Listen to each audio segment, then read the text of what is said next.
Assalamualaikum warahmatullahi wabarakatuh. Alhamdulillahirrahmanirrahim. Atas rahmat serta hidayahnya dari Allah Subhanahu wa Ta'ala, kita dapat berkumpul dalam majelis ilmu yang insya Allah diberkahi ini. Salawat serta salam tak lupa kita sampaikan kepada Rasulullah Shallallahu Alaihi Wasallam yang telah memberikan kabar gembira, peringatan dan serta menyerukan agama Islam sebagai satu-satunya agama yang diridhai Allah Subhanahu wa Ta'ala. Allah telah menjadikan kita manusia berbeda dengan makhluk yang lainnya karena memiliki akal dan pikiran.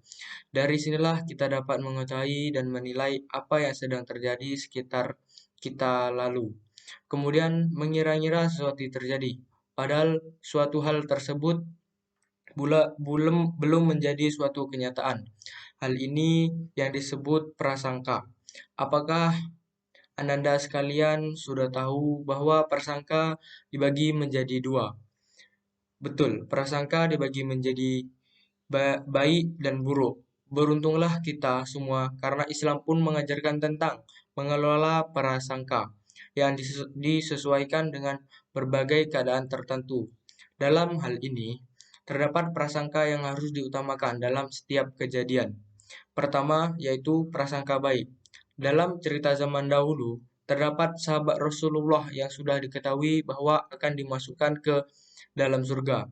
Kemudian sahabat Rasulullah yang lain penasaran, kepo apa sih yang menyebabkan si Fulan masuk surga. Karena pada masa tersebut, semua umat Islam berlomba-lomba untuk beribadah dan melakukan kebaikan untuk mencapai surganya Allah. Kemudian menginaplah sahabat Rasul tersebut selama 3 hari. Ternyata si Fulan menjalankan ibadah seperti yang dia lakukan, seperti sholat, tahajud, sholat duha, mengaji, bersedekah, dan lainnya. Namun, tahukah para hadirin sekalian, yang membuat si Fulan berbeda adalah selalu berprasangka baik kepada semua orang. Dia selalu memaafkan dan menghilangkan rasa-rasa dengki yang muncul sendirinya dari diri. Karena pada dasarnya, perasaan tersebut merupakan sifat dasar dari manusia, tergantung bagaimana cara manusia tersebut dalam mengatasinya. Ternyata berprasangka baik dapat menjamin manusia masuk surga, meskipun terlihat sepele, pasti banyak sekali di antara Ananda sekalian yaitu sulit menghadapinya. Berprasangka baik harus selalu ditanamkan pada diri kita sebagai salah satu penyemangat diri dalam memperjuangkan kehidupan. Selain itu, berprasangka baik kepada orang lain juga dapat menghasilkan berbagai kebaikan yang muncul. Pun kepada Allah Subhanahu wa Ta'ala, beliau menyampaikan bahwa Allah bergantung pada prasangka hambanya. Ketika selalu berprasangka baik, maka kita akan selalu diberi kebaikan. Kedua adalah prasangka buruk. Sebagian besar orang tertentu memiliki prasangka buruk dalam berbagai kondisi.